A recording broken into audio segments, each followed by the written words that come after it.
पित्रे ब्रह्मोपदेष्ट्रे मे गुरवे दैवताय च प्राप्याय प्रापकायास्तु नमः श्रीनिधये नमः।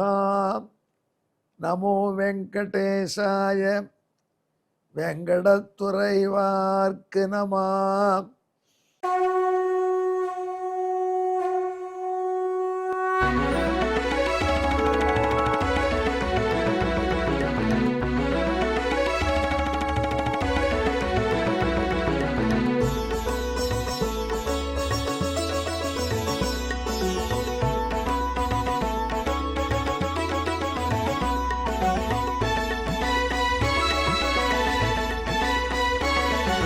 सहस्रनामं सहस्रनामं श्रीवेङ्कटेश सहस्रनामं सहस्रनामं सहस्रनामं श्रीवेङ्कटेश सहस्रनामम्।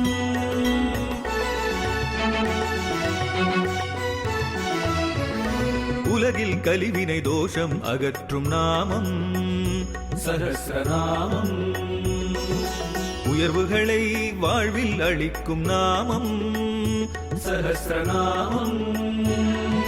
திருமலையில் தினம் அர்ச்சனை நடைபெறும் நாமம் சஹஸ்ரநாமம். திருவேங்கடனின் தரிசனம் காட்டும் நாமம் சஹஸ்ரநாமம். சகஸ்ரநாமம் சகஸ்ரநாமம் श्रीवेङ्कटेश सहस्रनामं सहस्रनामं सहस्रनामं श्रीवेङ्कटेश सहस्रनामं। அன்பர்களே வணக்கம். இப்பொழுது நாம் திருவேங்கடமுடியானுடைய திவ்ய சகஸ்ரநாமத்திலே 615வது திருநாமத்தை அனுபவிக்க போகிறோம். இந்த திருநாமம் சுமந்தகா என்பது.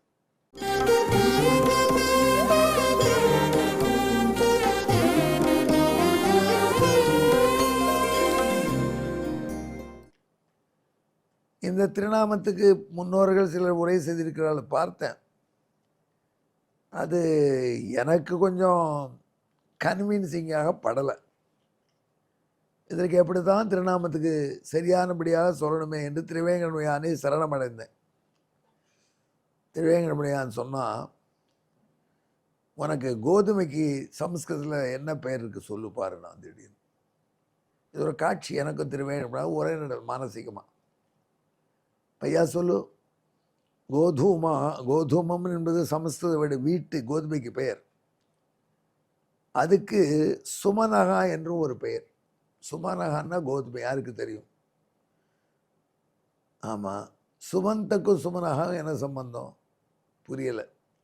பகவான் சொன்னான், சுமந்தக்கு சுமாரும் சம்பந்தம் இருக்குது, கண்டுபிடி. தெரியலையே இறைவா. என்னப்பா அப்படி சொல்கிறேன்னா, ஒரு வரலாறு ஞாபகப்படுத்துகிறேன்.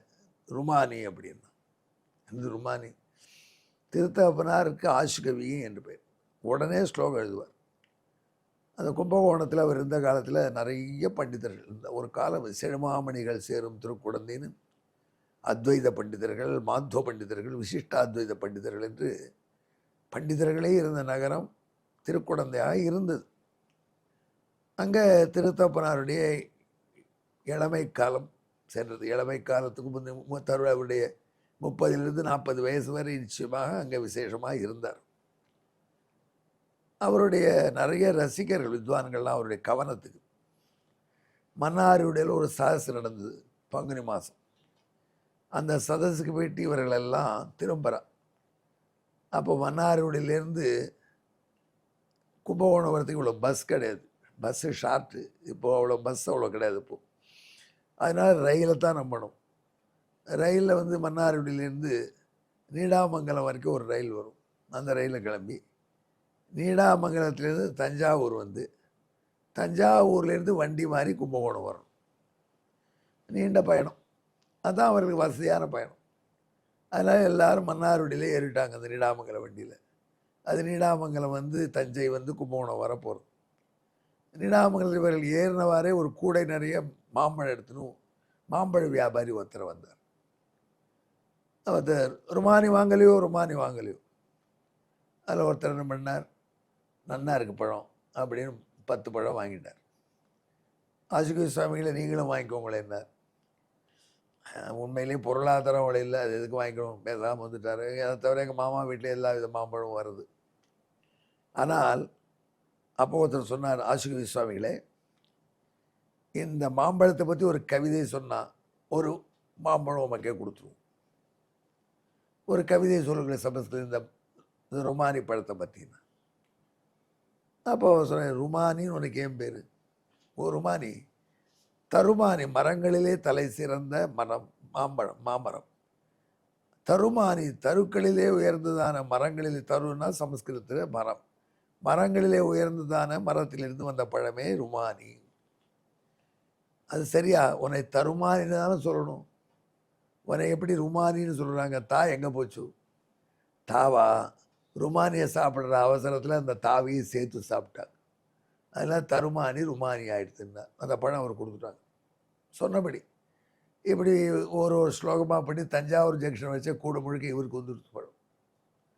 அதையும் தூக்கிட்டு மெல்ல அப்புறம் கும்பகோணத்துக்கு வந்து ஆற்றுல வச்சாருன்னு ஒரு வரலாறு. அதனால் ரொம்ப அவசரத்தில் சில பேர் என்ன பண்ணுவாங்க, அந்த பேரையும் எழுத்தையும் சேர்த்து சாப்பிட்ருவாங்க. அவ்வளோ டேஸ்டியாக இருக்கும். திருவேங்கடமுடையானுக்கு சுமனகான்னா கோதுமை, சுமன பிஷ்ட லட்டுக ரதன் என்று அவனுக்கு பெயர் ஒரிஜினலாக இருந்துதான். அதில் சுமன பிஷ்ட லட்டுக வரைக்கும் சாப்பிட்டாங்க. மன பிஷ்ட லட்டுக வரைக்கும் சாப்பிட்டு சுமந்தா என்று பெயர் வைத்தார்கள். கோதுமை லட்டு ரொம்ப பிடிக்குமா திருவேங்கடமுடையான். என்னையா நீ கதை பண்ற, திருவேங்கடத்தில் கூட லட்டு கொடுக்குறாங்க, கடலமா லட்டு தான் பேஸின், அது லட்டு தானே கொடுக்குறாங்க. இல்லை, திருவேங்கடமுடையானுக்கு ரொம்ப தோஸ்து ஒருத்தர் இருந்தார் அந்த காலத்தில். அவருக்கு என்ன பேர்? ஹாத்திராமன் பேர். ஹாத்திராமுங்கிற ராஜஸ்தான் பக்கத்திலிருந்து வந்தவர். அவர் திருவேங்கடமுடையான்ட்டே தன்னுடைய எல்லாத்தையும் கொடுத்தவர். பல பணிகள் செஞ்சு திருவேங்கடமுடையான் கோயிலையே ஒரு காலத்தில் அவர் தான் ஆண்டார். அதனால் பகவான் என்ன பண்ணுவான், மத்தியானம் போர் அடிச்சதுன்னா கூட்டம் வராத சமயத்தில் நைஸாக நழுவி ஹாத்திராமனுடைய மடத்துக்கு வந்து அங்கே பகவான் அவரோட சூதாட்டம் விளையாடுவோம், செஸ் விளையாடுவோம். இன்றைக்கும் பார்க்கலாம். அந்த ஹாத்திராம் மடம் திருவள்ள கோயில் கூட மேடில் இருக்க மாதிரி இருக்கும். அது கூட காரணம் சொல்கிறாங்க, ஒன்றை விட எனக்கு மேடான இடம் கொடுன்னு கேட்டு வாங்கிட்டார். அப்படி தினம் முதல் போஜனம் ஹாத்திராம் மடத்துலேயே தான் பெருமாளுக்கு இப்போ வெண்ணெய் எல்லாம் வருது, அங்கேருந்து வரதான் பெருமாள் முதல்ல சீக்கிரிக்கிறார். அவ்வளோ தோஸ்தி ஹாத்திராமும் பெருமாளும். ஹாத்திராம் மடத்துக்கு போனால் செஸ் விளையாடுவார், பந்தயம் கட்டி விளையாடுவார் பெருமாள். சில சமயம் தோப்பார், ஏதானு கொடுப்பார், வருவார். இப்படி காலம் ஓட்டின்னு இருந்தார். ஒரு நாளைக்கு ரொம்ப தோற்று போயிட்டார். பொண்ணு நகையெல்லாம் கொடுத்துட்டார். ஹாத்திரம் நீ வச்சுக்கோ, தோற்று போயிட்டேன்னு சொல்லி கோயிலுக்கு போயிட்டார். அவசரமாக எடுத்து அடுத்த தோமாலை சேவைக்கு வந்துடும், 5 இயர் போகிறேன்னு போயிட்டார். பெருமாள் நகையே காணும், தேடினா. அப்புறம் பார்த்தா ஹாத்திராம் மடத்தில் இருக்குது. ராஜாட்ட ரிப்போர்ட் பண்ணினான். ராஜாட்ட சொன்னார், நான் திருடலை, பெருமாள் வந்து கொடுத்துட்டு போயிட்டாங்க. இது ஏன் கட்டுக்கதையாக இருக்குது? பெருமாளோட கொடுத்தாங்க நிரூபிக்க வரைக்கும் உன்னை ஜெயிலில் போட்டுருவேன். ஜெயிலில் போட்டான் அந்த ராஜா. நான் கிருஷ்ணதேவராய இருக்காதுன்னு சொல்கிறேன். அது ஜெயிலில் போட்டால் அந்த பெருமாள் தான்ப்பா வாங்கிட்டார், நம்பேன்னார். நான் நம்புகிறேன். இந்த மாதிரி ஒரு வண்டி கரும்பு வச்சுருக்கேன், இந்த வண்டி கரும்பு முழுக்க நீ சாப்பிட்டேன்னா ராத்திரிக்குள்ளே பெருமாள் உனக்கு சேர்த்து கொடுத்துருக்கா நம்புகிறேன். ஒரு வண்டி கரும்பு, ஒரு கரும்பு சாப்பிட்டாலே கஷ்டம். வயசான காலத்தில் ஒரு வண்டி கரும்பு வச்சு ராத்திரிக்குள்ளே சாப்பிட்டுட்டு போகிறான். பெருமாள் இல்லைன்னா நாளைக்கு இதில் போட்டுருவேன், கழுவில். இப்படியெல்லாம் என்னோட கூட விளையாடி தோக்கிற மாதிரி நடித்து கடையில் ஜெயிலில் போட்டியடா அவங்கடா, இது நியாயமானார். அடுத்த முறை யானை பிடித்து பார்த்தா யானை ஒன்று வந்திருக்குங்க. யானை வடிவத்தில் திருவேங்கடமுடையான் வந்தான். ஒவ்வொரு கரும்பாக அடித்து சாப்பிட்டான். வண்டி கரும்பு கூட தீர்ந்து போயிடுது அப்படின்ட்டு போயிட்டான். யானையாக வந்து பகவான் ஹாத்திராமை காப்பாற்றினால்தான் தான் அவர் ஹாத்திராம்னே பெயர் சொல்கிறார். அப்போ எம்பெருமான் இந்த சூதாட வரைச்செல்லாம் ஹாத்திராம்கிட்ட சொல்லுவான், நல்ல ஒரு டிஃபன் பண்ண சொல்லி அவங்க படத்தில். உனக்கு தான் பொட்டுல அவ்வளோ வரதே, என்ன உலகம் உண்ட பெருவாயிருந்ததுலாம் என்ன மூலைக்கு, இங்கே வந்து விளையாடுறதுக்கு ஒரு டிஃபன் பண்ணு அப்படி. அந்த ஹாத்திராமுக்கு ரொம்ப பிடிச்ச ராஜஸ்தான்காரர். ராஜஸ்தான் பக்கத்துலலாம் அவங்களுக்கு பிடிச்ச ஸ்வீட்டு கோதுமை லட்டு. நம்மளை மாதிரி இந்த பேசின் லட்டு, கடலமா லட்டு இல்லை. அவங்க என்ன பண்ணுவாங்க, கோதுமாவை நன்னா வறுத்து அதில் கொஞ்சம் நெய்யை நல்லா கலந்து உருண்டையாக பிடிச்சிருவாங்க. கொஞ்சம் வசதி தான், கொஞ்சம் முந்திரி பருப்பு வறுத்ததுலேயும் போட்டு உருண்டையாக பிடிச்சி வச்சுருவாங்க. அதை பிடிச்சா அதை சாப்பிட்டுட்டு இருப்பாங்க. நிறைய நாளைக்கு தாங்கும் அது. ராஜஸ்தான் பாலைவனத்துலலாம் ஜம்முன்னு அடித்து சாப்பிட்டு போகலாம். வெல்லம் போட்ட கோதுமை லட்டு அதுதான் அவருக்கு ரொம்ப பிடிக்கும். யாருக்கு? நம்ம ஹாத்திராமுக்கு. அந்த ராஜஸ்தான் பக்கத்தில் நிறைய நாள் கழித்த ஒரு நிலைமையில். அதனால் இன்றைக்கும் போனால் புஷ்கர க்ஷேத்திரத்தில் வைகுண்டநாதர் சன்னதி அங்கே இந்த லட்டு விசேஷமாக பண்ணுவாங்க. அதே மாதிரி கல்கத்தாலையும் அந்த புஷ்கர் சேட் அவா கோயில் அங்கேயே அந்த லட்டு விசேஷமாக பண்ணுவாங்க. அதனால் பகவான் என்ன சொன்னால் அந்த லட்டை கொண்டு வா அப்படின்வோம். 10 உருண்டை சாப்பிடுவோம், விளையாடுவோம், போவோம். அதனால் பகவானுக்கு என்ன எடுத்து வந்தது? கோதுமை மாவிலே செய்த லட்டில் ஈடுபட்டவன். அதில் சுமன பிஷ்ட லட்டுக்க ரதன். என்ன பண்ணாங்க? ரொம்ப பகவான் வேகமாக சாப்பிட்றச்சு அந்த பழைய எழுத்தெல்லாம் சாப்பிட்டுவிட்டான். சுமன ரதன் தான் பாக்கி இருந்தது. சுமன ராவும் போயிடுது. சுமன தகா சுமந்தன் பேர் ஆயிடுது. ஆக இப்படி ஹாத்திராமுடைய விளையாடி கூட கோதுமை வெள்ளை லட்டு ரசித்து சாப்பிட்டதுனால பகவானுக்கு சுமந்தன் என்று பெயர். புரியறதா? ஆஹா, என்ன புராணத்தில் கதை இருக்குது அப்படின்னா, சுமந்தர் வீட்டில் நம்ம ஹாத்திராம் படத்தில் வந்து விளையாடினது சாப்பிட்டதெல்லாம் பிரசித்தமான வரலாறு. ஆகையினால்தான் இவருக்கு இந்த சுமந்தன் என்கிற திருநாமம் வந்தது. இதற்கு பின்னணியான ஸ்லோகத்தை கேளுங்கள்.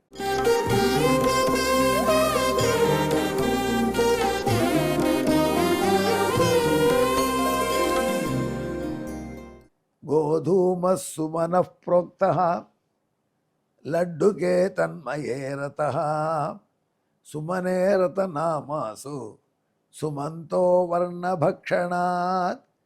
இதற்கு சுமந்தன் என்கிற இந்த திருநாமத்துக்கு பின்னணி தமிழ் பாசம். கோதுமை மாவு லட்டை அன்று ஹாத்திராமுடன் உண்டு சூதேயாடிய பெருமாள் சுமனம் கோதுமை சுமனரதனாய் சுமந்தனானான். ஆர்வத்தாங்கே சில எழுத்தையும் உண்டான் போலும் உலகமுண்ட பெருவாய்ப் பெருமான் அவனும் தானே. எங்கே? என்னுடன் கலந்து ஜெபியுங்கள்.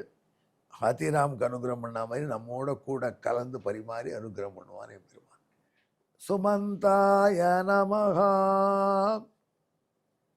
நமோ வெங்கடேஷாய. வெங்கடத்துறைவார்க்கு நம. நன்றி, வணக்கம்.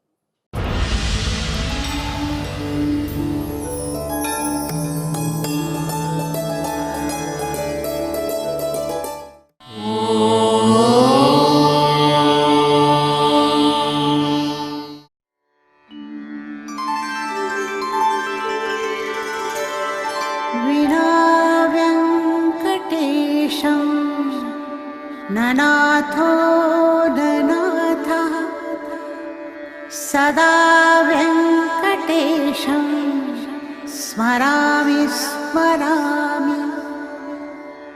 हरे वेङ्कटेश प्रसीद प्रसीद. प्रियं वेङ्कटेश प्रयच्छ प्रयच्छ.